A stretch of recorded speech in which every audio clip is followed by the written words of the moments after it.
ഒരവധി ദിവസം കിട്ടിയാൽ വീട്ടിലിരിക്കണമെന്നായിരിക്കും ഞാൻ വിചാരിക്കുന്നുണ്ടാവുക. പക്ഷേ എല്ലാ ദിവസവും എൻ്റെ എൻഡ് ചെയ്യുന്നത് ഇങ്ങനെയായിരിക്കും.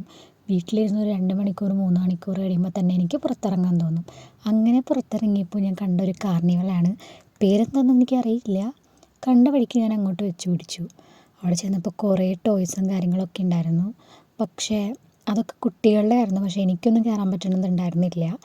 കയറാൻ പറ്റിയിട്ടുണ്ടാണെങ്കിലും നമ്മുടെ കയ്യിൽ പൈസ ഇല്ലല്ലോ. അങ്ങനെ പോയി ലാസ്റ്റ് ഞാനൊരു സംഭവത്തിൽ ചെന്ന് പെട്ടു. അതെവിടെ കണ്ടാലും പിന്നെ എനിക്കൊരു കൺട്രോൾ കിട്ടില്ല. അത് നാട്ടിലാണെങ്കിലും ഇവിടെയാണെങ്കിലും സെയിം തന്നെയാണ്. എനിക്കത് കണ്ടാൽ കൺട്രോൾ കിട്ടില്ല. പിന്നെ ഞാനൊന്നും നോക്കിയില്ല. അവിടെ ചെന്ന് പോയി ചോദിച്ചു. അപ്പോഴാണ് അവർ പറഞ്ഞത് നമുക്ക് കാർഡ് യൂസ് ചെയ്യാൻ പറ്റില്ല എന്ന്. ഞാൻ നേരെ അടുത്ത് കാണുന്ന ATM-ൽ കയറി ക്യാഷ് എടുത്ത് ഞാൻ പോയി കയറി. ഇവിടെ എന്തൊരു സാധനം വാങ്ങാൻ കയറിയാലും ഞാൻ 2-3 പ്രാവശ്യം ആലോചിച്ചിട്ടാണ് എന്ത് കാര്യം ചെയ്യാറുള്ളൂ. പക്ഷേ ഇതിന് ഞാൻ ചെയ്തില്ല. For my inner child happiness.